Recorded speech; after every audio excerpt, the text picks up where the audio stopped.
más acompañándolos a ustedes de regreso a casa, por si ya están saliendo de sus oficinas, antes de llegar de estos tráficos horribles que han estado pasando, que no parece como que hubiera un toque de queda y que la gente se pone como que retando el horario, pero si ya están ustedes de regreso a casa, los vamos a acompañar en su vehículo. Hoy 3:30 vamos Guate por la 98.1 FM, ilumina el camino, y recuerden que a las 5:30 vamos a tener un Facebook Live en la página de Vamos Guate y la 98.1, así que si usted no nos escuchó a las 3:30, nos puede escuchar específicamente a las 5:30 en ese Facebook Live. Así que le damos ya la cordial bienvenida a nuestro querido invitado, pero Luis Fernando Gálvez, muy buenas tardes. Muy buenas tardes, Eduardo, y gracias a ahí ya una semana más, Eduardo, que no nos habíamos visto, por lo menos virtualmente. Sí, así es. Así que, ¿qué decís? No, dale. No, y pues ahí contentos de estar aquí ya otra vez con ustedes y esperar que, bueno, y usted que le siga el hilo conductual a todo el programa con tanta información que hay hoy a través de las redes sociales, que este programa sea para usted un programa de enriquecimiento, de actualidad, y que los acompañe aquí, así como nosotros lo vamos a hacer ahí en el tránsito de la ciudad de Guatemala y en cualquier otro lugar alrededor del mundo donde usted nos esté observando el día de hoy. Este es su programa Vamos Guate, que se transmite pues por este espacio a través de nuestra fanpage Vamos Guate y a través del 98.1 los días martes. Así que un gustazo ya de estar aquí una vez más con ustedes. Bueno, y hoy nuestro querido amigo Luis Fernando Gálvez está haciéndola no solo de conductor, sino que también va a llevar el cronómetro para nosotros. Pero bueno, buenísimo. Mi querido Gonzalo Ramírez es un amigo personal, pero al mismo tiempo compartimos una pasión por ver nuestro país diferente. Es un magíster en Derecho Tributario y Empresarial, abogado, pero también es expresidente del Congreso de Costa Rica, y hoy quiero darle la bienvenida a Gonzalo Ramírez. Bienvenido, Gonzalo, al programa de Vamos Guate. Hola, Eduardo. Hola, Luis Fernando. Saludos a toda la estimable audiencia que nos mira o que nos escucha a través de las plataformas digitales y por medio de la frecuencia modulada. Para mí, un honor, un privilegio poder compartir con ustedes, y pues como ahora lo pueden ver y escuchar a uno en cualquier hora porque queda grabado en el Facebook Live, tenemos que decirle buenas tardes, buenas noches, buenos días, buenas madrugadas. Saludos. Buenísimo, muchas gracias, Gonzalo. Gonzalo, este programa se caracteriza porque a nosotros nos gusta mucho conocer a la persona que estamos entrevistando, aparte del área profesional, y por lo cual ha sido invitada, pues valga la redundancia, nuestro invitado, pero también queremos conocer la vida de Gonzalo Ramírez. Contanos un poquito desde dónde naciste, qué fue de tu vida, estás casado, tenés hijos, en dónde estudiaste, por qué decidiste el derecho y no ingeniero, arquitecto, agrónomo, no sé, ¿verdad? Gonzalo, contanos un poquito más de tu vida.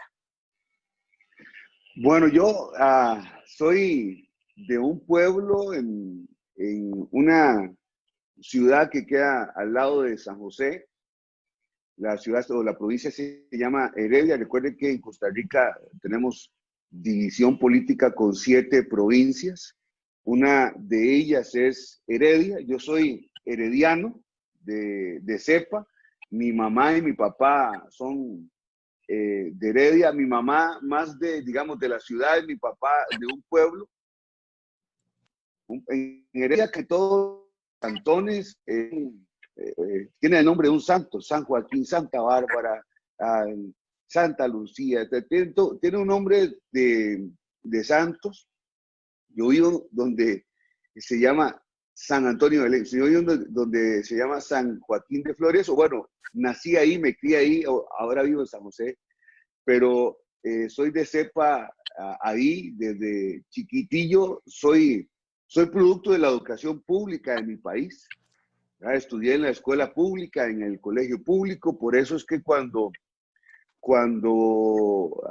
hablan inglés yo tengo que machacar, ¿verdad? Porque al final no tuve el tema de estar en una escuela privada, pero entendiéndose que la educación pública en Costa Rica es una educación muy sólida, muchos de los más brillantes personajes de nuestro país y de la historia de nuestro país son producto del sector público en el tema de escolaridad, el tema de escuela, el tema de sector público.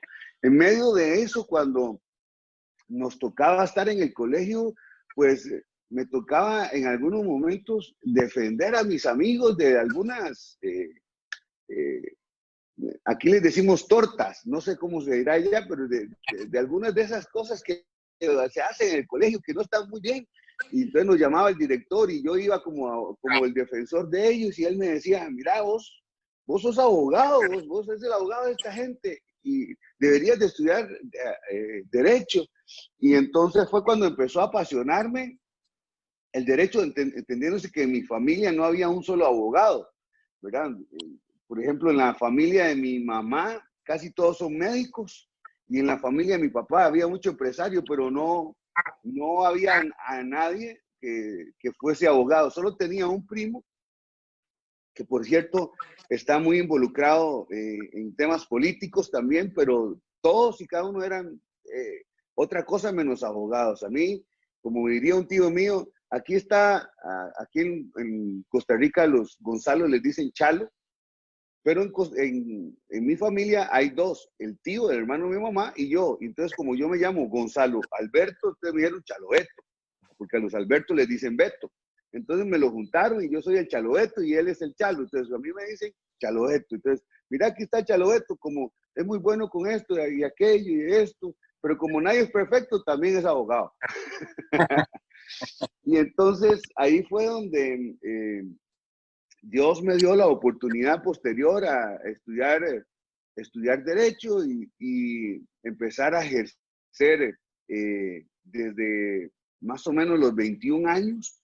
Yo me gradué de abogado en 1997, me incorporé al Colegio de Abogados y desde ahí para acá, pues, hemos tenido una larga camino por el tema del derecho. En medio de todo esto, teniendo 29 años, me caso con una extraordinaria mujer que se llama Paula. Paula es mi confidente, mi amiga, mi compañera. Y con ella, pues Dios nos dio la bendición de procrear dos hijos, ¿verdad? Uno que se llama David y otro que se llama María Paula. Por cierto, aquí a la mano tengo un libro que había escrito hace un tiempo atrás que se llama Valores que dan crecimientos y dentro de la carátula está una foto que usamos cuando estuvimos en campaña política, cuando fui candidato a diputado. Era el único candidato a diputado que en lugar de poner su foto sola, puse mi foto con mi familia, porque éramos entendiendo que nosotros no podemos, o sea, que uno de nuestros fuertes era defender la vida y la familia, y entonces no íbamos a poner, no era yo, era mi familia y las familias que podían estar representadas en nosotros, y no necesariamente una familia biparental, sino había muchas familias monoparentales, o sea, familias de jefas de hogar, de mujeres que no tienen esposo, los dejó el esposo y estaban solas criando a sus hijos y nosotros dijimos, nosotros tenemos que ir a trabajar en pro de esta generación porque creemos que teníamos que fortalecer las políticas familiares de nuestro país y pues en algún momento fuimos el primer político, yo creo que en Costa Rica, que en lugar de poner unas vallas de estas que se ponen en carretera, estas vallas donde solo sale uno, salíamos toda la familia. Y luego, en la campaña siguiente, ya habían un montón de políticos con toda la familia. Entonces, algo hicimos bien porque nos lo copiaron, pero al final Dios nos dio la oportunidad de no solamente de ser profesionales, sino también servir en el sector cristiano. Por mucho tiempo estuve trabajando con una iglesia y con un equipo de pastores ahí cerca con ellos, con una organización, y fundamos una organización llamada Visión Empresarial. Esta organización es una ONG que trata de ayudar al microempresario y al pequeño emprendedor, a las MIPYMES, pero más que al microempresario, porque nos dimos cuenta y no sé si voy a contarte algo, en algún momento Dios me permite la oportunidad de ir a África, a hacer un viaje misionero a África, ¿verdad? Y entonces a uno de los que nos estaba guiando yo le pregunté, mira, ¿y cuál es la religión número 1 aquí, verdad? Porque no sé si eso era muy al principio de mi fe, cuando llamamos el primer amor, pero aunque el primer amor tiene que estar siempre, pero era aquel momento donde uno tenía un hambre de todo y que se tiene que mantener. Y entonces el pastor que nos guiaba me dice, mira, aquí la religión número 1 es la brujería en África. Y yo le dije, ok, ¿y cuál es la número 2? Y entonces me dice, los musulmanes. Y la número 3, mira, los cristianos, pero cuente a todos, sume ahí, meta a todos en el canasto, ¿verdad? Aquí no es que los protestantes, no, meta a los católicos, a todos los bautistas, a los pentecostales, meta a todos en el saco. Y llegamos a hacer el 3. Entonces yo le hice una pregunta, mi estimado Eduardo y mi estimado Luis. Le hice una pregunta a este pastor que era el que nos guiaba y le dije, bueno, siendo África la cuna de la brujería, entiendo que eso debe ser su primera religión. La brujería en África es muy fuerte. Y entonces me dice, y yo le pregunto, ¿pero por qué los musulmanes son segundos y no los cristianos? Me dice, muy fácil. Van y te tocan la puerta y te dicen, Eduardo o Luis Fernando. Supongamos que Eduardo y Luis Fernando son familias de 4 a 6 personas, ¿verdad? Entre 4 hijos más su esposa. Normalmente viven en condiciones donde no tienen para darle salud a sus hijos, para darle vacunas o las diferentes cuestiones básicas de salud. No tienen para darle alimentación correcta, tampoco tienen para darle educación. Entonces los musulmanes llegan a tu casa y te dicen, mira Eduardo, Luis Fernando, te venimos a ofrecer salud básica para tus hijos, queremos que tengan educación porque tenemos una escuela donde puedes enviar a tus hijos y además te damos la oportunidad de conocer a un Dios que te da la vida eterna. ¿Te haces musulmán o no te haces musulmán? Entonces ahí entendí que en Latinoamérica teníamos necesidades tan extremas como las que estaba viendo en África. O sea, la pobreza que había en África no hay que ir a África para ver esa pobreza. En Latinoamérica vemos este tipo de pobreza, familias que son grandes, que no tienen lo básico, que no tienen energía eléctrica, que no tienen agua potable, que no tienen cómo alimentar a sus hijos, que no tienen trabajo, que no tienen escuela que no hay ningún tipo de escuela o escolaridad que pueda dársele. Y tenemos este tipo de problemática en Latinoamérica. Y entonces, ahí fue donde yo dije, ¿y qué tal si nosotros formamos una generación que le enseñemos a formar su propia empresa, su propio emprendimiento y que además pueda después colaborar con estas personas que vamos a poderles dar educación, salud? Y así empezamos años atrás con esto. Organización que se llama Visión Empresarial, y ahí empezamos a servirle a la gente. Entonces nos juntamos un grupo de profesionales de diferentes esferas y empezamos a enseñarle a las personas, digamos que te a Luis y a Eduardo, que tienen dones, talentos y habilidades extraordinarios, pero nunca tuvieron la oportunidad de ir a un colegio, de ir a una universidad para terminar de formarse académicamente y poder complementar eso con sus dones y sus talentos. Entonces nosotros los llamamos y empezamos con un grupo de personas que también se unieron a Visión Empresarial, a enseñarles a hacer planes de negocio, a enseñarles a inscribir marcas, a enseñarles a... Entonces, tenemos historias de hace muchos años atrás de gente que inscribió su marca para inscribir una marca de helados, por ejemplo, estos helados artesanales.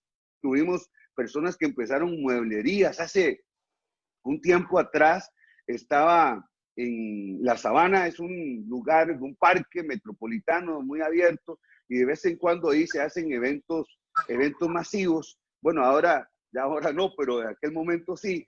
Y teníamos un evento masivo con Miel San Marcos. Y yo estaba ahí a la par cerca de la plataforma principal, y pasó algo que me dejó impactado, porque fue muchos años después. Alguien me llama y me dice, mira, Gonzalo, venga, él quiere saludarte, esta familia quiere saludarte. Y entonces yo voy y la saludo, y entonces me dice, mira, es que nosotros en todas las escuelas de visión empresarial, nosotros aprendimos, y hoy tenemos una mueblería que tiene más de 8 sucursales. Y hacen muebles para casas en diferentes partes del país.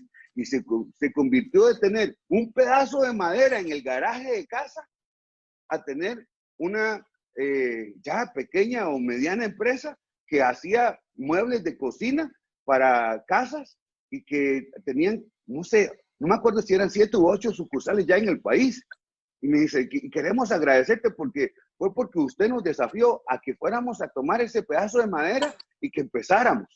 Y nos dio, y ahí les habíamos dado algún acompañamiento a muchas de ellas. Entonces, ese tipo de cosas son las que al fin y al cabo nos dieron la oportunidad de ir sirviéndole a las personas, de ir sirviéndole a la gente y de ir pudiendo dar de lo mucho, lo poco que Dios nos había dado. Pero realmente la esencia de Visión Empresarial era formar un brazo fuerte dentro del sector fe, dentro del sector cristiano, para que pudieran prosperar, para que pudieran poner sus propios emprendimientos, sus propios negocios, y luego cuando ya ellos estaban bien, pues pudieran ayudar a otros que no estaban bien, porque en algún momento alguien les ayudó a ellos. Entonces era un poco esto lo que hacíamos antes de pensar tan siquiera en poder participar en política. O sea, si ustedes me preguntan, ¿y a usted le gustaba la política? Yo digo esto, mis asesores en comunicación me dicen que no lo tengo que decir, pero yo soy muy franco. Yo les decía, a mí la política, pero ni en las hojas de periódico me gusta. Pero después entendí cuál era la política que no me gustaba, porque alguien un día me preguntó cuando inicié en el tema de la política, y es, hey, ¿cuál es la experiencia que tiene usted como político? Y me ponen un micrófono. Y entonces yo dije, bueno, si la experiencia de político es estar en un puesto de eminencia, estar viendo gente que promete y que no cumple, que hace actos de corrupción, no tengo ninguna. Pero si usted me habla de experiencia política, de lo que es servir a la gente, trabajar en pos de muchas personas que necesitan que les ayuden para salir adelante en su condición de vida, mejorar sus condiciones de vida, tengo muchas. Y entonces le dije, ahora lo que necesitamos saber es cuál tipo de político queremos llevar a los puestos de eminencia. Por eso creo que muchos de nosotros que no hemos participado en política debemos atrevernos a meternos a meternos en la arena de la política, aunque de una u otra manera es como meterse por medio de un camino fangoso, de un camino embarrialado, ¿verdad? De otra manera, aunque usted camine muy cautelosamente, va a salir salpicado por alguna parte, porque es política, pero no hablo de salpicar, sino de que vas a tener que meterte en ese mundillo, y ahí vas a tener, o en ese mundo, y ahí vas a tener que sobrevivir, y ahí vas a tener que imponer tus propios valores y no claudicar. Ese fue, digamos, el principio de del tema de la política, pero yo, la única vez que participé en política, mi estimado Eduardo, o sea, la experiencia política de mi vida antes de ser congresista de mi país, era que había sido parte del gobierno estudiantil del colegio donde estaba. Y era porque escogían a uno por nivel. Entonces había uno de quinto año, uno de cuarto año, uno de tercer año, uno de octavo y de séptimo. Y yo estaba empezando y era de séptimo. Y a mí me escogieron porque yo vivía al frente del colegio. Entonces les quedaba más fácil ir a hacer propaganda a mi casa. Y éramos el partido que no iba a ganar, porque el otro partido, vos sabés que en el colegio, más que por propuestas y otras cosas, era por quién daba mejor propaganda, y aquellos daban hasta gorras, o sea, le daban gorras a los estudiantes. Nosotros ya lo teníamos perdidos, pero en el debate, a último momento en el debate, aquel muchacho empezó a sonar muy orgulloso, muy petulante, a la gente no le gustó, que les había regalado gorras y votaron por nosotros y ganamos. Así que hasta el día de hoy, en todos los movimientos políticos que me he postulado, nunca he perdido. Pero Mira, aquello Gonzalo, fue una experiencia. Algo interesante de escuchar tu historia es la parte del servicio, porque una de las cosas que nosotros hemos hablado mucho es sobre el liderazgo de servicio. Cuando uno va a un cargo público, definitivamente tiene que ir con una intención de servir al pueblo. Pues eso es lo que dicen todos los políticos, pues, ¿verdad? Que esa es su intención real de hacer. Pero realmente, cuando uno toma la decisión de irse a la política, ¿qué es lo primero que debería de pensar antes de dar ese paso? Porque yo creo que no solo es que posiblemente te agarren de tiro al blanco, ¿verdad? Y que te tiren, porque te pueden tirar N cantidad de cosas, aunque no sean ciertas. Pero ¿cuál es el primer paso que alguien que nos está escuchando hoy dice, bueno, yo hoy sí quisiera dar ese paso para entrar a la política? Porque muchos lo que le tienen temor, y más personas de fe, ¿verdad? Es que es un área corrupta, es un área peligrosa. Bueno, aquí en Guatemala es muy peligrosa. Ahí nos vas a contar más adelante, no ahorita, en los siguientes segmentos, la experiencia que ustedes tenían con la seguridad y cómo es que se maneja todo esto, que pues en nuestro punto sale un poquito de lo normal, ¿verdad? Porque para nosotros es muy común eso, pero eso lo voy a tocar yo después. Pero ¿qué consejo le darías tú a estos jóvenes o a estas mujeres que hoy están escuchando y que tienen la intención de participar, pero sienten que es un terreno muy fangoso, muy sucio? Bueno, mira, yo te puedo decir que lo primero que tenemos es que tener una convicción de que tenemos ese llamado, que tenemos eso como parte de nuestra asignación, como parte de nuestro propósito. Si no es parte de nuestra asignación y parte de nuestro propósito, es un desgaste que no se lo recomiendo a nadie. O sea, al final hay momentos de un político que quiere hacer las cosas bien, que no duerme, que pasa con mucha ansiedad, que trata de que, porque allá afuera manejan la comunicación como quieran y entonces hacen que algunas cosas quieran parecer lo que no son. Te voy a contar un ejemplo.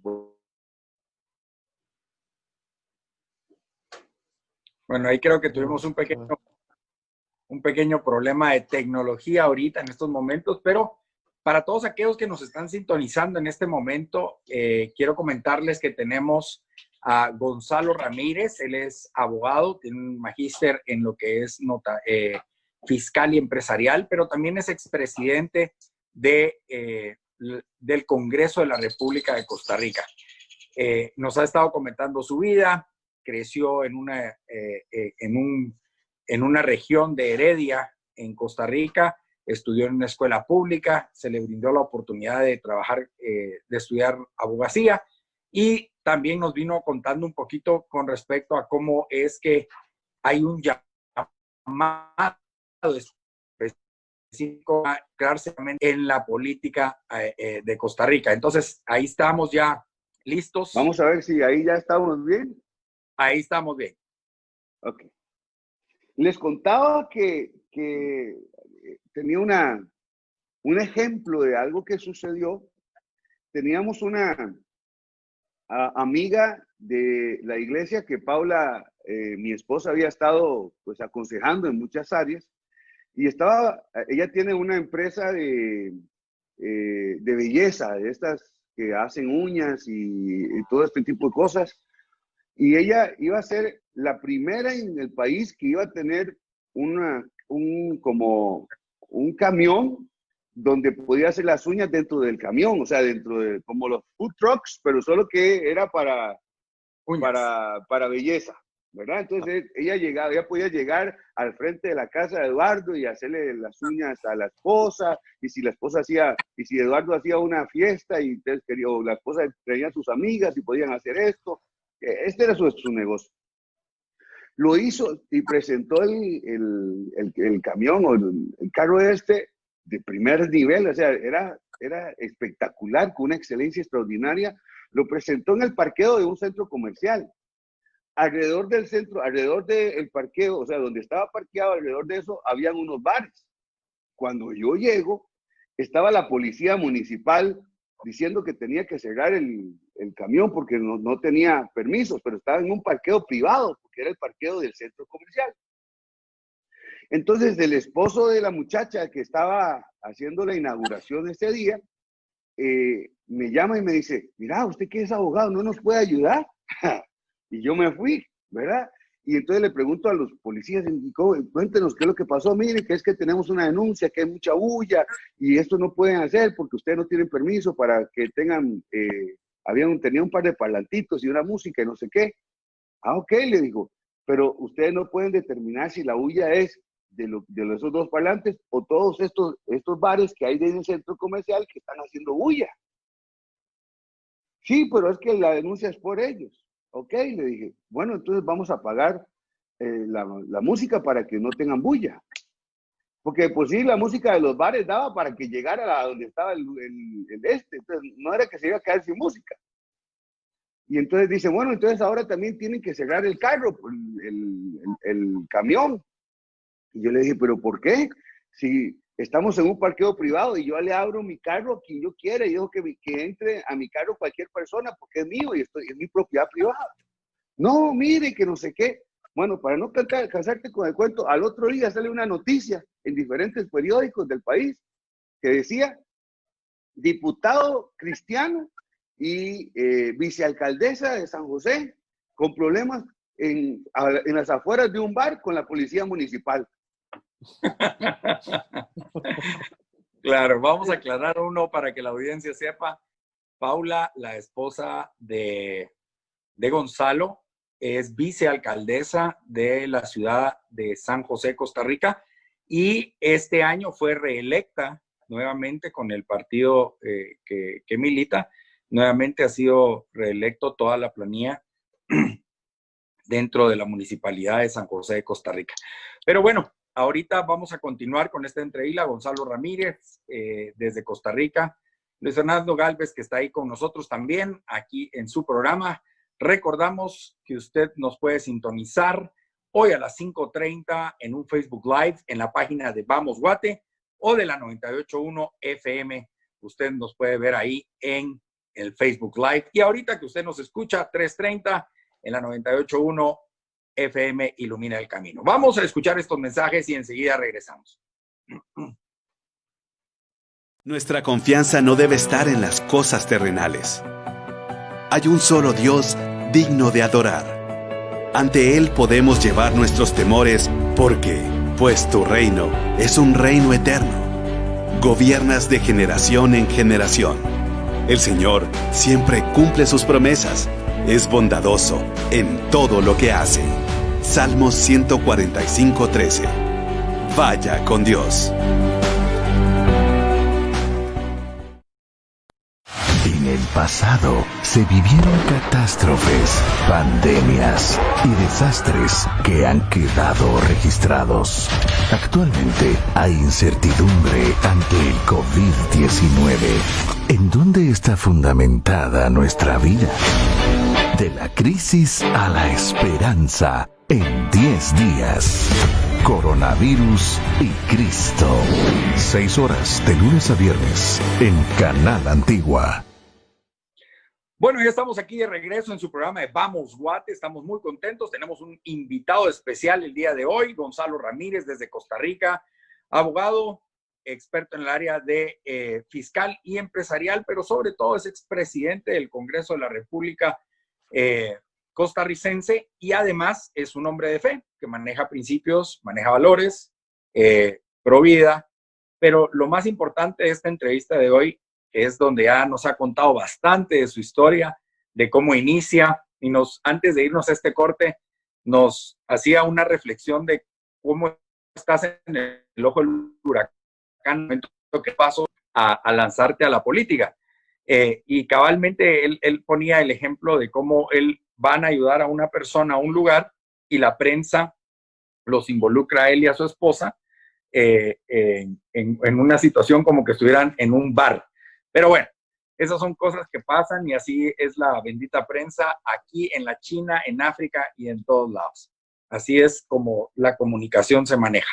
Gonzalo, antes de ir y que nos contaras esta historia, íbamos a que nos dieras un consejo a todos aquellos que quieren participar en política, pero a veces no se atreven. Y muchas veces creemos como personas de fe, con principios y valores, que meterse en ese ring es como que contaminarse o posiblemente ensuciarse o mejor yo voy a evitar eso. ¿Qué consejo le das a toda esta gente con eso? Mira, yo creo que hay dos tipos de cristianos, mi estimado Eduardo y mi estimado Luis Fernando.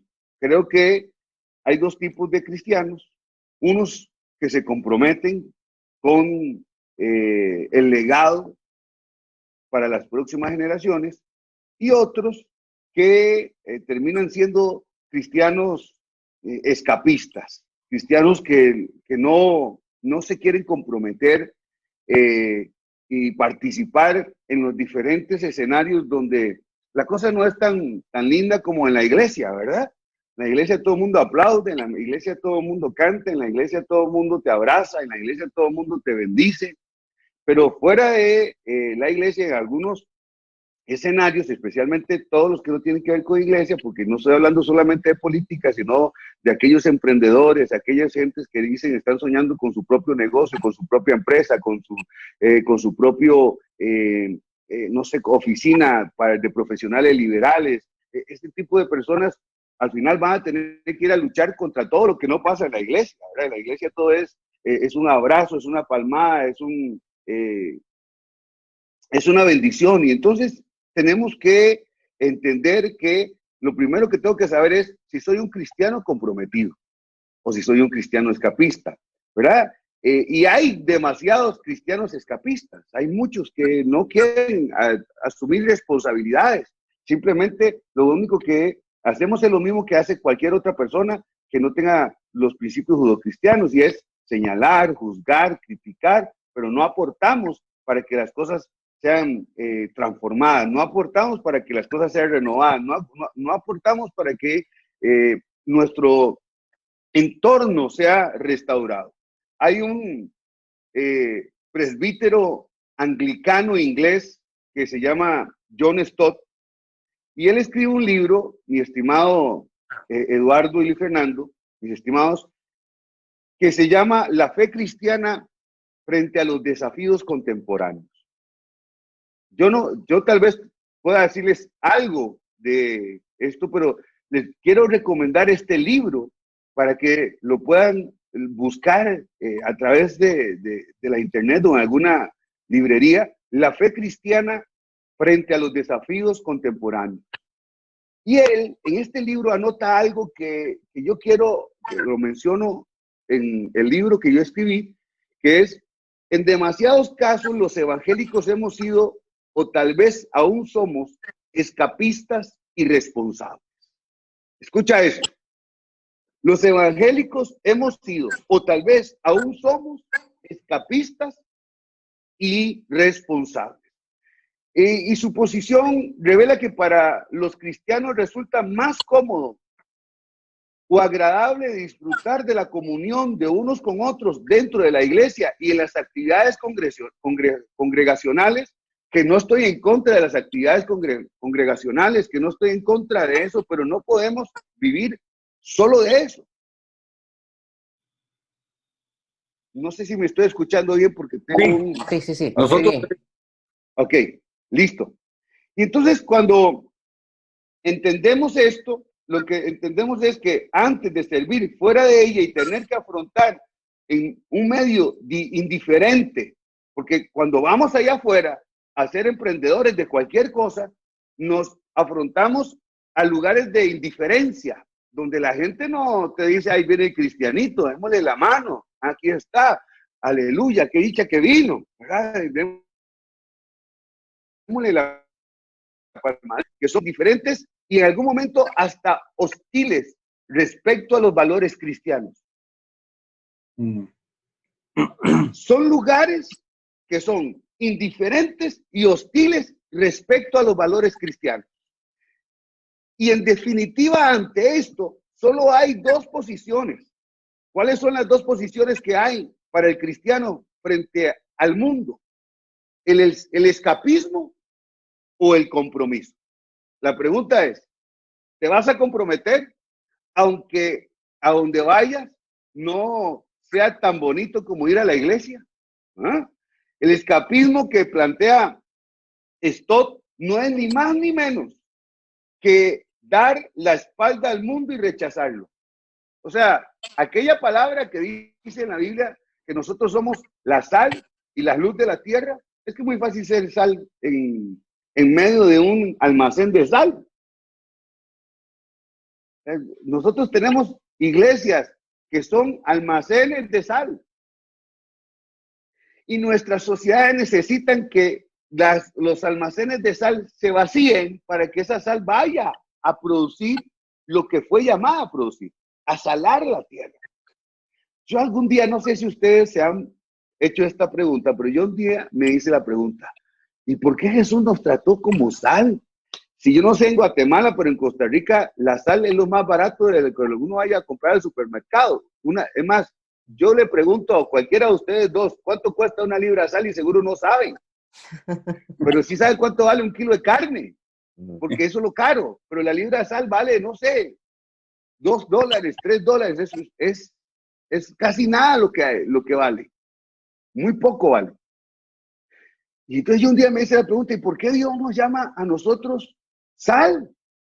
Si eso es lo que menos vale. Pero me di cuenta que en los tiempos de la Biblia se transaba comercialmente con sal. La sal era una de las cosas de las más valiosas que habían en el tiempo. Yo pensé que nos iba a decir, y ustedes son las piedras preciosas, y ustedes son, no sé, los diamantes, y ustedes son los lingotes de oro. No, ustedes son la sal de la tierra.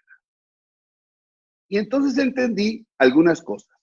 Número uno que entendí es que en aquel tiempo la sal era muy valiosa y estaba enseñándoles a una generación que tenían que ser valiosos fuera de sus cuatro paredes. No podían ser escapistas.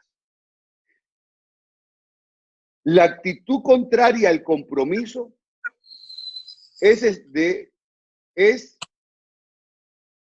no estar comprometido. Y compromiso representa volverse hacia un mundo con compasión. Compromiso representa volverse a un mundo para ensuciarse, lastimarse y gastarse las manos en el servicio, mientras que el escapismo representa lavarse las manos, como hizo Poncio Pilatos ante Jesús. Entonces, lo que hoy quiero dejarle aquí, porque de esto tendríamos que hablar mucho, lo que hoy quiero dejarles aquí a toda la estimable audiencia es que se hagan una pregunta.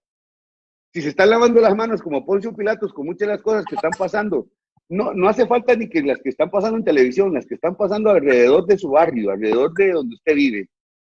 Si se está lavando las manos con eso, o se está comprometiendo con eso, se está desgastando con eso, está teniendo compasión por eso, se va a ensuciar las manos por eso y se va a lastimar y hasta gastarse por eso. Entonces, ahí es donde yo les pregunto a los que hoy nos están mirando es, ¿cuál decisión van a tomar?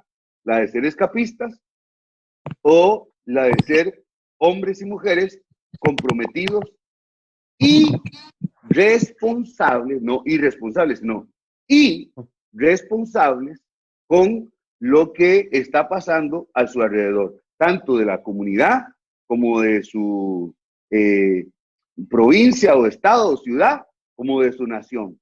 ¿Por qué llega gente sin principios y sin valores a los puestos de eminencia? Porque en política no hay espacios vacíos, Eduardo y Fernando. En política no hay espacios vacíos.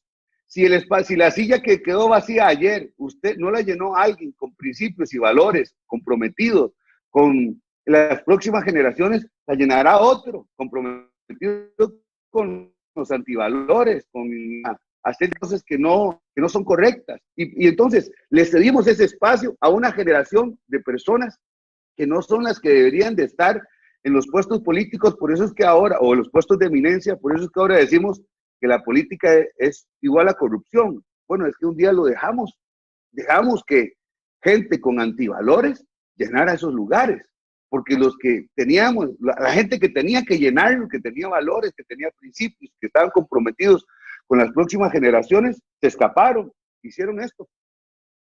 Mira, y Gonzalo, ahora que con toda ya la experiencia que has acumulado, digamos, creo que en Latinoamérica es muy común decir que el que ocupa determinada posición es el que hizo una tranza o es el que hizo una negociación. En tu caso, haber llegado a presidir el Congreso de Costa Rica, ¿cómo fue esa llegada? Porque no es fácil asumir ese tipo de posiciones, hay muchos intereses, hay mucho ataque. ¿Cómo lograr llegar a esta parte se puede llegar sin comprometer nuestros valores? Esa sería la Vamos pregunta. a ver, te digo, transar y negociar, yo no creo que esté mal. Transar y negociar debajo de la mesa está mal. Pero transar y negociar encima de la mesa y que ser transparentes en nuestras negociaciones políticas, porque tiene que haber negociaciones. La gente que va a asumir un cargo político tiene que negociar para diferentes temas, porque si no se negocia para diferentes temas, entonces no pueden avanzar. La política es eso, es que yo cedo para que usted también se ponga de acuerdo con mi posición y lleguemos a un punto medio y hagamos una política pública o hagamos un proyecto de ley. En este caso, eso no está mal. Lo que está mal es cuando usted tranza y negocia por debajo de la mesa cosas que no quiere que la gente se dé cuenta. ¿Eh? Entonces, mira, lo que pasó con nosotros fue algo, yo tengo que decirlo, básicamente fue algo divino, no fue algo humano. Por diferentes razones, tendríamos que tener muchos programas para hablarlo, pero te voy a tratar de resumir, les voy a tratar de resumir de una forma especial lo que sucedió. En el periodo constitucional en Costa Rica es de 4 años. En Costa Rica los diputados no pueden ser reelectos de forma consecutiva. Somos el único país en Latinoamérica que no tiene, somos el único país en Latinoamérica que tiene 2 cosas. Número 1, el Congreso más pequeño de toda Latinoamérica. Solamente hay 57 personas que pueden ocupar un cargo en el primer poder de la República como congresistas o diputados de nuestro país. Solamente 57. Somos alrededor de 5.5 millones de habitantes y solamente 57 personas logran llegar ahí. Y cada 4 años cambian. No hay reelección para diputados. No, sí hay reelección, pero tiene que ser intercalada. Okay. Entonces, si Gonzalo, por ejemplo, quiere reelegirse, tiene que ir a salirse en un periodo constitucional y después poder participar otra vez en elecciones para que lo vayan a elegir. O sea, no está en el poder para esto.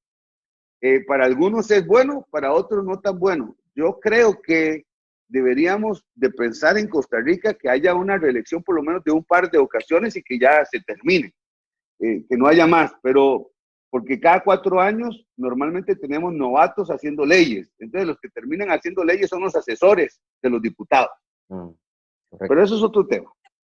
Entonces, en Costa Rica, cada 4 años es una nueva configuración del Congreso de la República, o sea, nuevas personas. Se van 57 y entran 57, así de fácil. Se va todo el mundo y entran todos nuevos. Puede ser que algunos sean reelectos porque estuvieron en otros periodos constitucionales, pero son nuevos en este periodo constitucional. El partido de gobierno tenía una fracción de gobierno muy, muy débil y terminamos con la oportunidad de hacer un bloque que se llamó el bloque de oposición. Un bloque de oposición donde todos los partidos de oposición o la mayoría de partidos de oposición nos juntamos para hacer una oposición responsable en aquel momento. Y entonces hubo una negociación. El primer año se lo vamos a dar a un partido que se llama el Partido Unidad Social, que es los socialcristianos, de pensamiento social cristiano. El segundo año era para el Partido Socialdemócrata y el tercer año era para uno de los partidos minoritarios. Yo entro al Congreso con un partido que tenía una fracción de 2 personas. Entonces ya, si era difícil llegar al Congreso, porque solamente son 57, llegar a la presidencia del Congreso con solo 2 personas era básicamente imposible. No había otro, era imposible.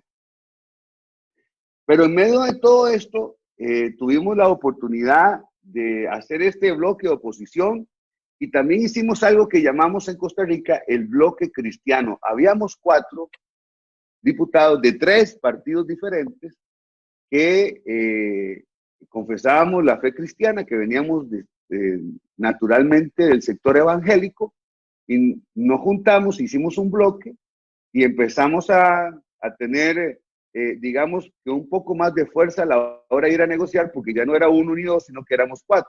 Y cuando tenés 57 solamente y tenés muchas fracciones políticas, esto significaba que te daba un poquito más de chance para ir a negociar y tener peso en la negociación. Al final nos dan la oportunidad de en el último año postular a un minoritario, y ahí es donde viene todo un viacrucis, porque el que rompe, digamos, paradigmas en este país es Dios por medio de Gonzalo, porque Gonzalo es el primer presidente que ha ejercido un cargo de pastor en algún momento y que viene del sector evangélico. No hay prohibición. No, porque digamos que yo no era pastor principal de ninguna iglesia, sino que participaba de un equipo pastoral, pero nos llamaban pastor, por llamar de alguna forma, pero nunca fui pastor principal de ninguna iglesia, nunca he sido. Entonces, al final, esto hace que nosotros, y además aquí en Costa Rica no hay prohibición para los pastores. Costa Rica, recuerde que es un país que es confesional.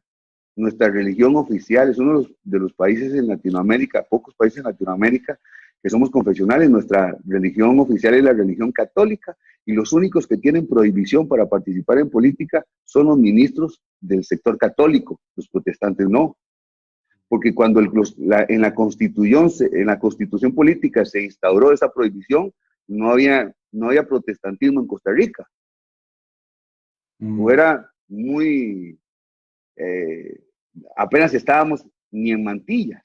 Entonces, eso hace, entonces cuando la sala constitucional hace la interpretación de la norma, dicen, sí, la Constitución prohíbe a todos los que participan en temas religiosos, ¿verdad? A todos, al Estado seglar, no participar del tema político, pero nada más a los católicos. Eso no tiene que ver con los protestantes. Pasada la página esta, empezamos a hacer algún tipo de negociación y ponemos los puntos sobre la silla. Entonces ellos dicen, bueno, queremos una persona que tenga la experiencia, que tenga la capacidad de tender puentes, y empiezan a decir esto, y entonces al final en algún momento me dicen, mira, ¿y vos querés? Y yo les dije, no sé, sinceramente les tengo que decir, yo lo puse mucho en oración y sentí una convicción de que podíamos ir por eso y empezamos a entrarle. Pero no, ni se imaginan. La elección que más duró, yo creo, en la historia del país, 9 horas para poder terminar con la elección mía como presidente. Fue deme, dile, dale, una oposición espiritual extraordinaria. Se ganó se ganó más en oración que en otra cosa, que en una mesa. Se ganó más en oración que en una mesa. Les tengo que ser sinceros, oramos mucho para que eso se pudiera dar, tuvimos mucha fe, Dios nos dio la oportunidad de poder hacerlo y fuimos los primeros en llegar ahí, básicamente por un tema milagroso, porque terminaron acomodándose, Dios acomodando las fichas para que eso pasara. Por ejemplo, hubo gente de un partido de izquierda, del partido de izquierda extrema, que participaba en ese momento en la Asamblea Legislativa, que es un partido que se llama Frente Amplio, que terminan votando técnicamente por mí, o sea, no directamente por mí, pero sí técnicamente por mí, porque en la tercera ronda de votación el reglamento decía que usted puede votar solo por Eduardo, por Luis Fernando, pero si yo voto por Gonzalo, entonces mi voto se le va a sumar al que tiene más votos de ustedes dos. Eso es lo que dice técnicamente. Siempre venía ganando Luis Fernando. Entonces, si yo voto por mí, yo sé que le voy a terminar dando el voto a Luis Fernando, porque eso es lo que venía pasando en la primera ronda y en la segunda ronda. Bueno, en la tercera ronda, 2 o 3 de ellos terminan votando por ellos mismos, que técnicamente eso iba a hacer que me iban a dar los votos a mí, porque yo era el que venía ganando por 1 o 2 votos, pero no me alcanzaba para llegar a la votación que necesitaba para terminar siendo presidente. Cuando terminamos, yo terminé ganando por 32 votos de 57. Salen ellos y le ponen un micrófono. Y entonces una de las preguntas es, ¿por qué usted vota por una persona que es completamente la antítesis de lo que ustedes piensan de forma política? O sea, yo creo en la vida, ellos creen en el aborto. Yo creo en la familia, ellos creen en el matrimonio igualitario. O sea, yo creo en el matrimonio, no creo en el matrimonio igualitario, creo que el matrimonio es hombre y mujer, ellos creen en el matrimonio. Yo creo, o sea, totalmente diferente. Y entonces al final uno de ellos dice, mira, no sé, yo me confundí. Y mañana voy a ir a la sala constitucional para ver si me anulan el voto. Y fueron a la sala para ver si les anulan el voto. Y entonces yo entendí que cuando Dios tiene algo contigo, hasta viste de confusión a tus enemigos. O sea, yo hoy lo digo con toda libertad, en aquel momento no lo dije expresamente, pero hasta ellos se confundieron, porque si al final ellos, los periodistas le decían, ¿y qué le dice usted a sus electores, a la gente que le trajo a usted aquí? Les trajo aquí porque están en contra de ellos y usted está nombrándolo a ellos para que sean los presidentes del Congreso, para que dirijan el Congreso. Y al final, de una forma extraordinaria, Dios nos permite llegar al primer poder de la República y terminar siendo presidentes en el último año legislativo, o en el último año del periodo constitucional, que era un año muy complicado porque era el año electoral, ¿verdad? Entonces, cuando se encienden los fuegos electorales, ya todo el mundo lo que quiere es echarse las culpas de todo para ver que suman a sus propios sacos, y entonces a uno le toca el trabajo de ir a mediar, de ir a atender puentes. Hoy Eduardo y Luis Fernando se pelean a muerte y por ello tengo que reunirlos en la noche para que se tomen una refresquito ahí con nosotros y que podamos decir, bueno, por el tema de mañana, pongámonos de acuerdo para que la cosa funcione y saquemos este programa que a país y este otro programa y entonces podamos ir avanzando. Déjenme un momento poder conectar la computadora porque me dice que se está apagando. No hay problema. Entonces, lo que vamos a hacer en estos momentos, querida audiencia, es tomar un tiempo para que usted escuche unos mensajes y enseguida vamos a regresar aquí con Gonzalo Ramírez. Recordamos que la vía de comunicación usted la puede hacer en las páginas de Vamos Guate y 98.1, dejarnos su pensamiento, si usted quiere dejar unos saludos, etcétera, etcétera. Recuerde que nosotros estamos aquí en sintonía. Luis Fernando. Sí, también Eduardo, agradecer a las personas que nos han escrito de Costa Rica, también en la página de Vamos Guate, y algunas personas que nos escribieron enterándose de la entrevista que hoy teníamos, así que gracias a las personas allí en Costa Rica, de la comunidad costarricense también que también nos escucha aquí en nuestra ciudad. Buenísimo, ahí le mandamos un saludo caluroso a toda la gente de Costa Rica y de otras partes también de Latinoamérica y Estados Unidos que nos escuchan aquí por la www.981.fm, www.981 en letras.fm. Ahí puede usted descargar todos los podcasts, todos los programas de la mañana, los programas de la tarde. Usted puede estar en sintonía siempre de la 98.1 FM, Ilumina el Camino. Escuchemos estos mensajes y enseguida regresamos. En el pasado se vivieron catástrofes, pandemias y desastres que han quedado registrados. Actualmente hay incertidumbre ante el COVID-19. ¿En dónde está fundamentada nuestra vida? De la crisis a la esperanza en 10 días. Coronavirus y Cristo. 6 horas de lunes a viernes en Canal Antigua. Miles de noticias a nivel mundial. Estadísticas, teorías. Parece que nada cambia. Es el momento para detenernos, doblar rodillas y reconocer que hay alguien más grande que el temor. En Dios podemos depositar toda ansiedad. Oré al Señor y Él me respondió. Me libró de todos mis temores. Salmos 34:4. Vaya con Dios.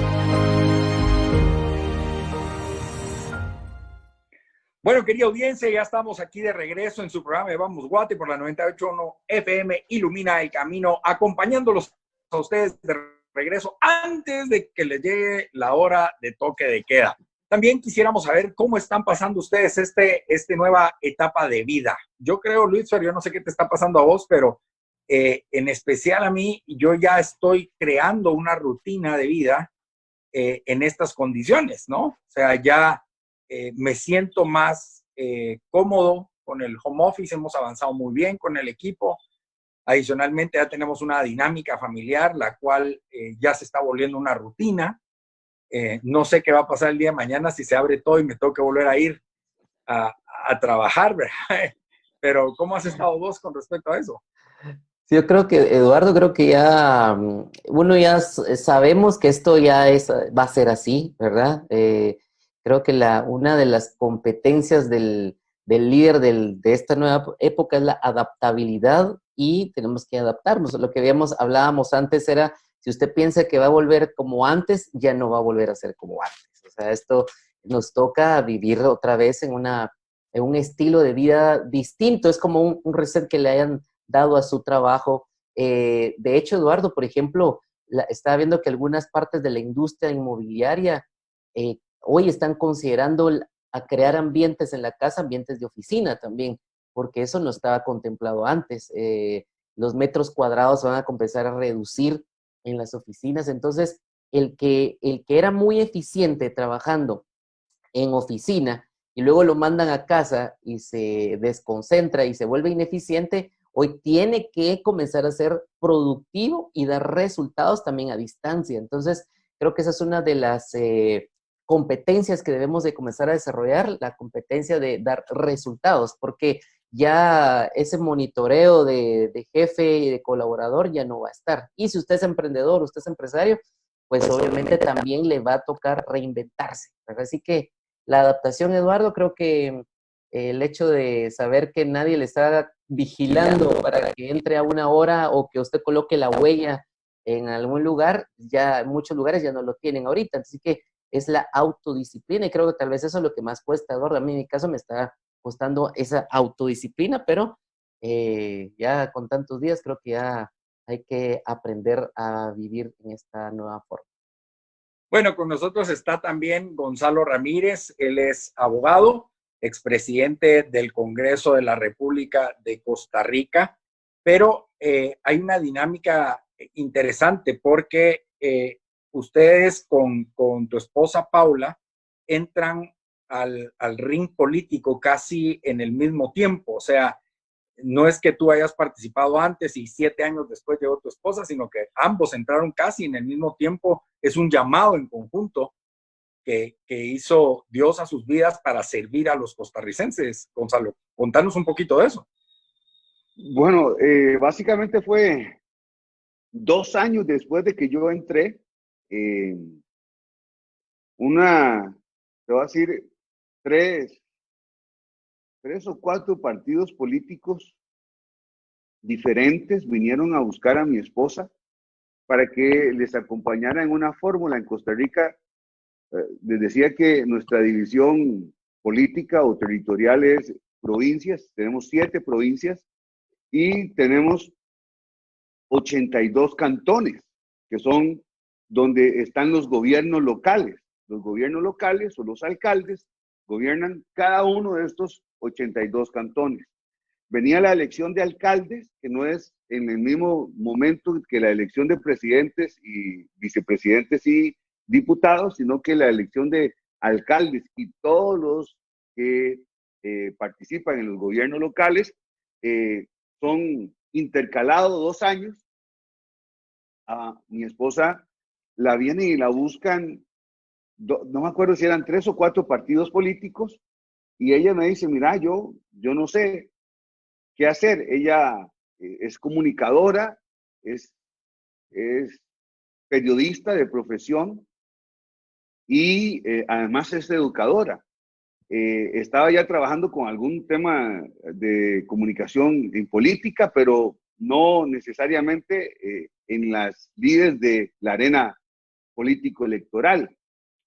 Y entonces llegó una propuesta que la pusimos en...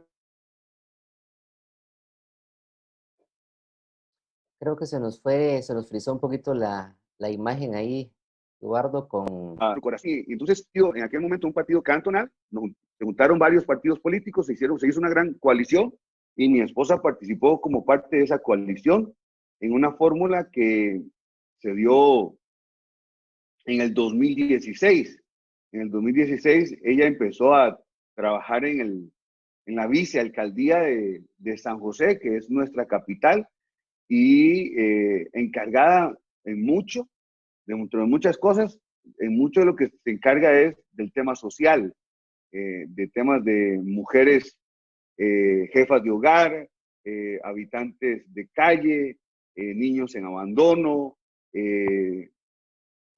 hombres y mujeres de la tercera edad, ¿verdad? Que necesitan ayuda y muchas otras cosas, pero digamos que este es uno de sus fuertes. Hoy con este tema de pandemia, pues han tenido que coordinar. En la capital es donde más habitantes de calle hay, ¿verdad? No sé si esto también pasa en Guatemala, pero normalmente los habitantes de calle vienen de las diferentes, de las afueras de la ciudad y se concentran en la ciudad. Según las estadísticas, en Costa Rica hay unos 6,000 habitantes de calle en San José. 6,000 habitantes de calle en San José es mucho, porque San José es pequeña, no es muy grande. Y entonces ahora han tenido que construir albergues, han tomado algunos hoteles para hacer albergues, han tenido que hacer algunas alianzas público-privadas con ONGs que se especializan en trabajar con habitantes de calle, pero esa es su pasión. A mí me ha tocado ir con Paula, por ejemplo, no sé, un día de sábado, porque vamos para, no sé, a paseo con la familia y nos topamos en la esquina del semáforo a una señora pidiendo con sus hijos. ¿Y usted dónde es? ¿Usted qué hace? Y entonces ya paramos y ella llama a la gente del municipio para que vengan y que se la lleven. Y ahí se nos acabó el paseo. Porque ella tiene una pasión por esta gente, no importa en tiempo y en fuera de tiempo, donde ella esté. Si se topa alguna persona de este tipo, o sea, se topa personas que tienen alguna necesidad, su naturaleza es tratar de ver cómo le ayudo y cómo funciona la institucionalidad con respecto a ellos.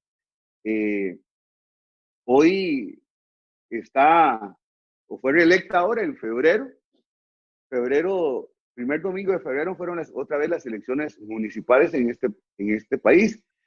En los gobiernos locales sí se puede reelegir cuantas veces usted quiera. Ahí no hay límite, ¿verdad? Que también estamos pensando en Costa Rica si deberíamos poner un límite a eso, para que no se entronen diferentes poderes, pero sí está ocurriendo en Costa Rica y entonces a ella le dieron la oportunidad nuevamente de participar en la fórmula como la primera vicealcaldesa.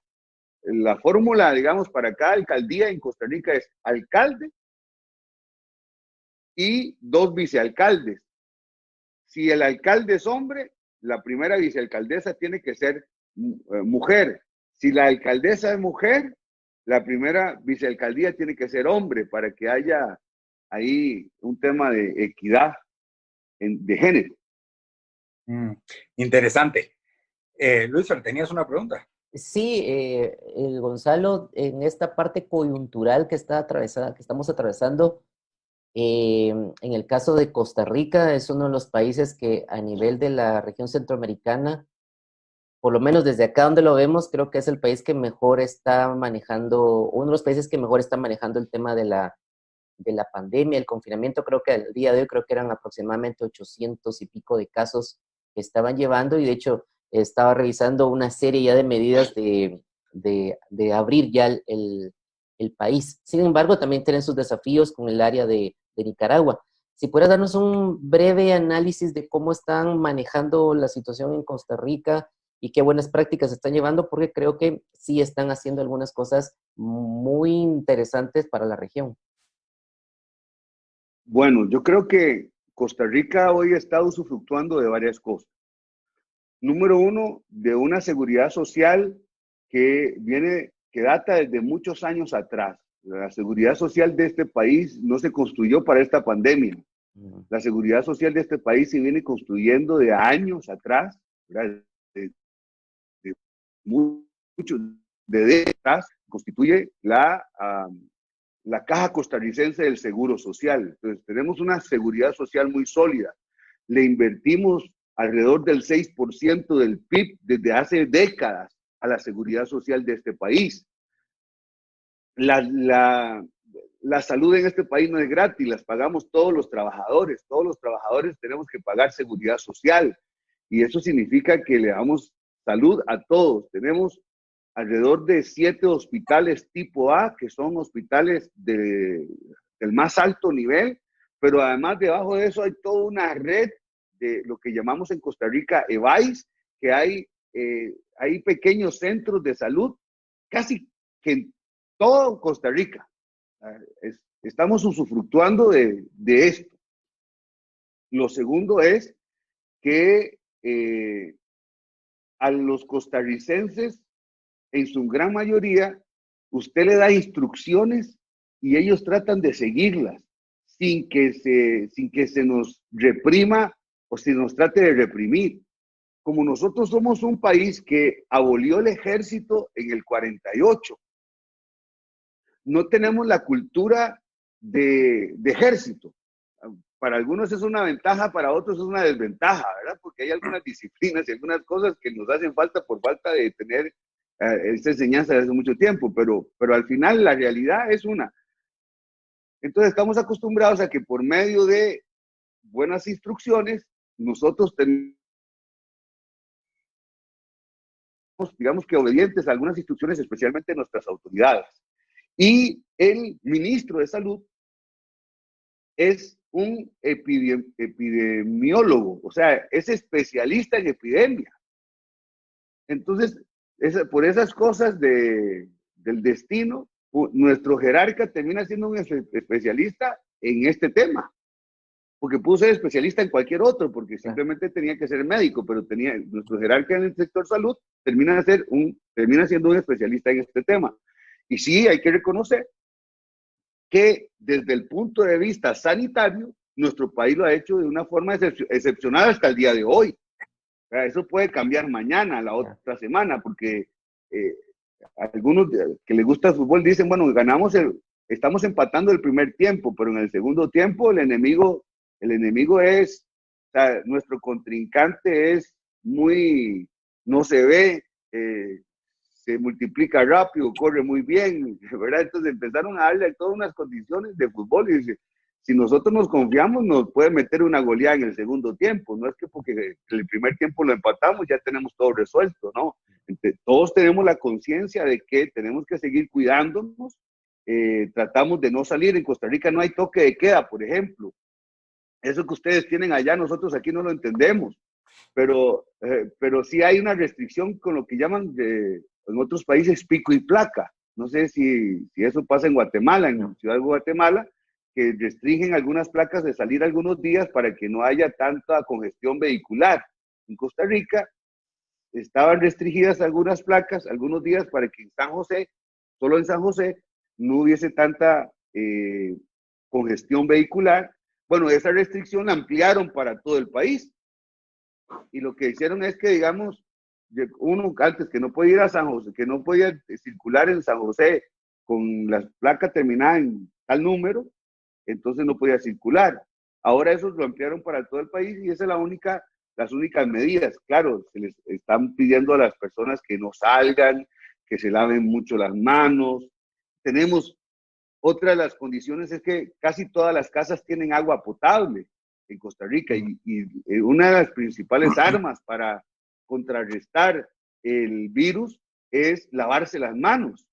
Pero ¿cómo te lavas las manos si no tienes agua potable? Bueno, en Costa Rica casi todas las casas, para no decir todas, tienen agua potable. En algunas van a tener algunos racionamientos por horas, qué sé yo, porque veníamos saliendo de la temporada seca, ya estamos entrando a la temporada lluviosa, pero tenemos agua casi en todos los lugares. Tenemos un sistema de salud que no se ha construido para la pandemia. O sea, no fue lo que pasó en China, que hicieron un hospital para la pandemia. Bueno, aquí habilitamos un par de hospitales para la pandemia, pero ya teníamos todo un sistema sólido de seguridad social que venía funcionando por décadas hasta el día de hoy. Yo creo que todo eso ha ayudado. Costa Rica ha invertido por décadas el 6% del Producto Interno Bruto en tema de salud.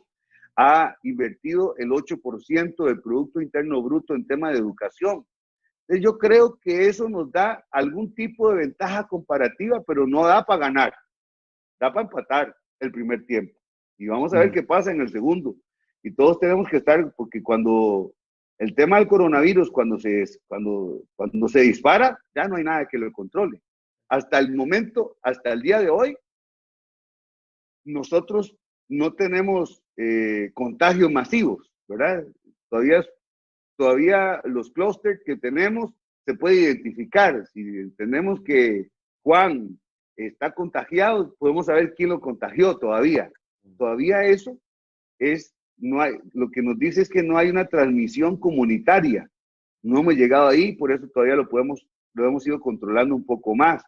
Y salud ha sido muy estricto cuando, por ejemplo, hace un par de días atrás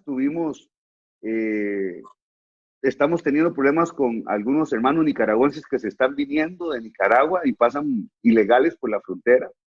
Y encontraron a 2 que iban en un autobús hacia el Caribe de nuestro país y les hicieron la prueba y estaban con virus. Todo el bus lo dejaron en cuarentena. Todo lo que las personas que iban en el bus lo mandaron a cuarentena y el que viola la cuarentena tiene problemas legales. Entonces, al final, sí han estado muy estrictos con el tema de encuarentenar a la gente que tiene virus, a todas las posibles que se han relacionado con ellos. Pero realmente de lo que hemos estado usufructuando es de una seguridad social que la construyeron visionarios hace muchos años o décadas atrás. Gonzalo, tomando en consideración esto que hablabas, algo que me llama mucho la atención es que después pues, pasa tu periodo de presidente del Congreso, pero sí hay una pasión por transformar Costa Rica, ¿verdad? Y entonces creas una fundación. Y contanos un poquito de qué es lo que estás haciendo ahora, hoy en día, por Costa Rica, ¿no? Porque no solo acabó eso, a pesar de que sigue abierto tu tu área profesional como abogado, pero realmente hoy te volcaste completamente a hacer algo nuevo, siempre enfocado en la política pública, en poder colaborar directamente con los ciudadanos costarricenses. Contanos un poquito de eso. Bueno, Eduardo, en realidad, cuando estuvimos en el tema de la política, dijimos, bueno, ¿cuál va a ser nuestro sello aquí? Y empezamos a ver que Costa Rica, que en la Asamblea Legislativa había una serie de expedientes, casi 20,000 expedientes, y un gran porcentaje de ellos tenían la intención de resolver la ausencia de un valor.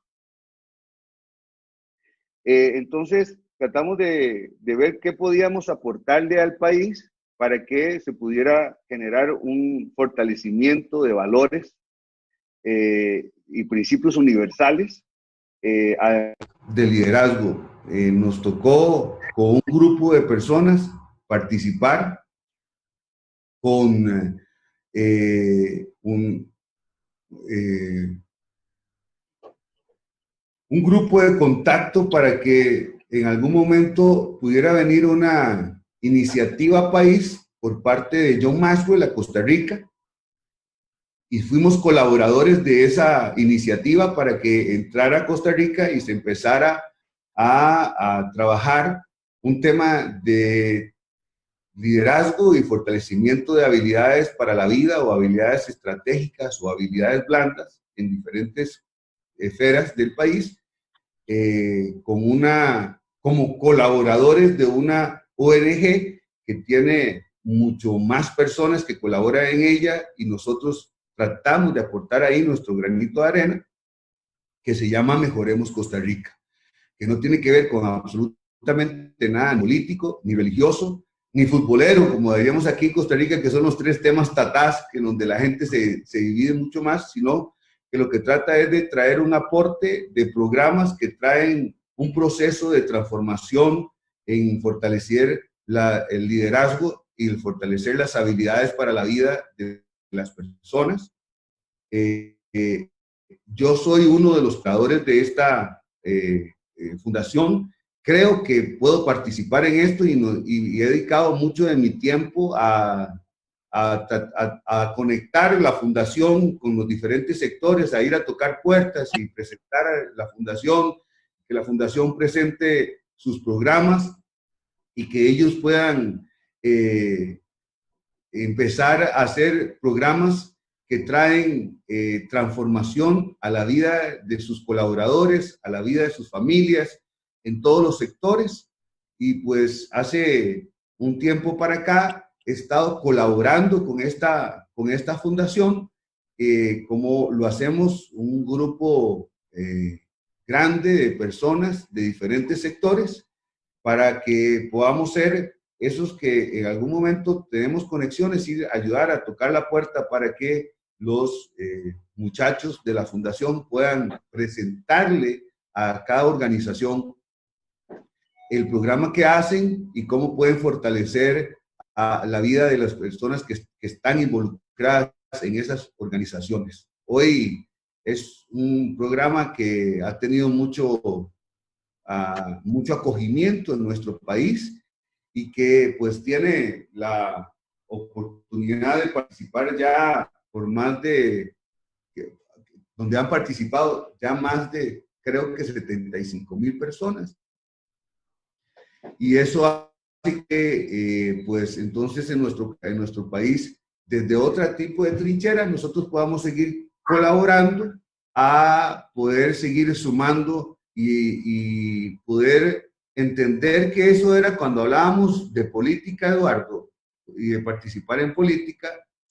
Hay una realidad, y es que la simple idea de participar en política causa alarma en la mente de muchos, especialmente de muchas personas del sector cristiano.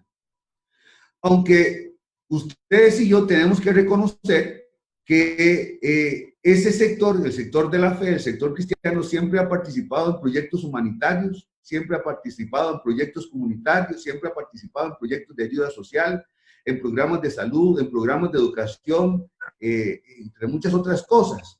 Entonces, al final, lo que uno en su ADN, en el ADN de nosotros, siempre ha sido es cómo hacemos para participar en diferentes programas sociales en los que podamos seguir agregando valor a las personas, sirviendo a las personas y aportando desde otras trincheras sin que necesitemos una silla de eminencia para hacerlo. O sea, si en tu ADN está eso, no necesitas una silla de eminencia o un puesto de poder para hacerlo.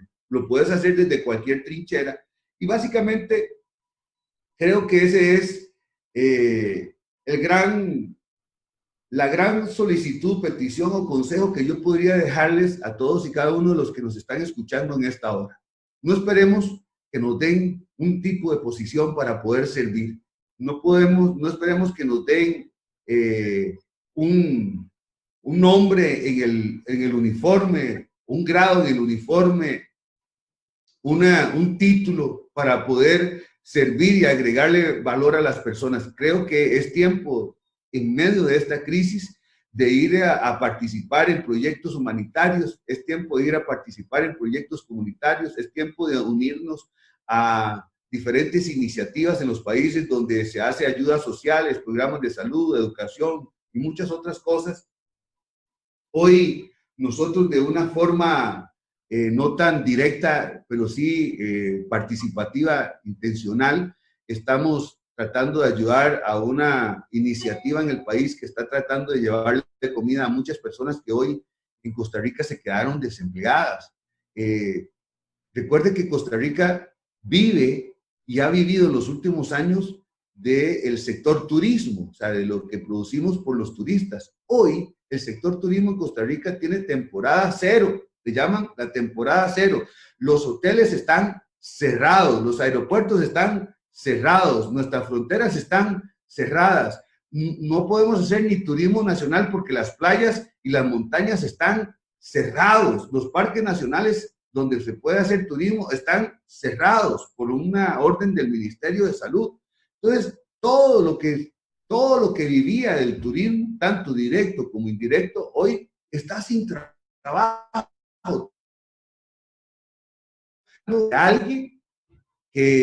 Alguien diga, bueno, yo sí me quedé con trabajo y tengo la oportunidad de poder ir a comprar o participar con un donativo para que compren alguna comida para que le lleven a esta gente mientras que pasamos la temporada de crisis. Esta es una temporada para servir, esta es una temporada para velar por los que están a nuestro alrededor, y ya no solamente nuestra familia, sino nuestros hermanos, en este caso nuestros hermanos costarricenses, pero también a todos los que tienen el privilegio de vivir en Costa Rica. Tenemos muchas personas colombianos, nicaragüenses, de otras nacionalidades, y creo que todos deberíamos de unirnos, igual como pasa en Guatemala, unirse todos los guatemaltecos y todas las personas que hoy tienen el privilegio de vivir en Guatemala, y unirse para sacar adelante, porque si no nos unimos, va a ser muy difícil sacar adelante a nuestros países después o durante y después de esta crisis, porque hoy tenemos una crisis de salud, pero también empezamos a vivir una crisis económica, y salir de las crisis económicas para países como los nuestros, que son países en vías de desarrollo, siempre nos toma mucho más tiempo. Nosotros que dependemos mucho de las economías de Europa y las economías de Estados Unidos, entendemos que cuando Europa o Estados Unidos se resfría, a nuestros países les da pulmonía. Y entonces ahí es donde nosotros tenemos que empezar a hacer otra cosa diferente. En el servicio, intencionales en el servicio, y algo que es bien importante es de que yo me quedo con que la vida de Gonzalo nos ha mostrado que con principios y valores se puede gobernar, siempre centrado y puesto nuestros ojos en el cielo y nuestros pies en la tierra, creyendo que podemos hacer una diferencia desde la trinchera en la que estamos para marcar un mejor país, un mejor Costa Rica, un mejor Guatemala. Bueno, muchas gracias, Gonzalo, por participar. Se nos acabó la hora y media, se fue volando ya. ¿Cómo habla usted? Pero queremos agradecerte, Gonzalo, por la oportunidad. Espero que en próximas oportunidades podamos contar con tu presencia, y también de Paula, para que nos cuente un poco el liderazgo de la mujer basado no solo como madre de familia, pero también con una posición de eminencia política de cómo se pueden hacer las cosas correctamente. Así que desde hacemos esa cordial invitación a ver si Paula nos acepta una entrevista. Claro que sí. Verá, muchísimas gracias. Luis Fernando, muchas gracias. Para nosotros un privilegio. Saludos a todos por allá en Guate. Que Dios les bendiga, mucha fuerza. Y recuerde, a lavarse bien las manos, no tocarse la cara y no salir mucho. Cuidémonos. Es una temporada para cuidarnos, para después todos estar juntos y abrazarnos. Buenísimo, muchas gracias. También ahí, gracias a la comunidad costarricense ahí que nos escucha también desde Costa Rica. Y si usted quiere seguir ahí a Gonzalo, ahí en su cuenta de Twitter, Chaboleto, ahí aparece, ahí usted lo puede seguir y un poco de lo que él está haciendo ahí en Costa Rica. Gracias, Eduardo, también ahí por la oportunidad del día de hoy. Y bueno, creo que el éxito de los países es la planificación. Espero que podamos aprender en Guatemala a seguir planificando en salud, educación y en los demás temas. Bueno, muchísimas gracias a todos. En nombre de Luis Fernando Galvez, su servidor Eduardo Mayermans y sobre todo el campeón que está siempre tras bambalinas, Jefferson Celada. Les deseamos que tenga usted una excelente semana y solo recuerde, ¡vamos, Guate!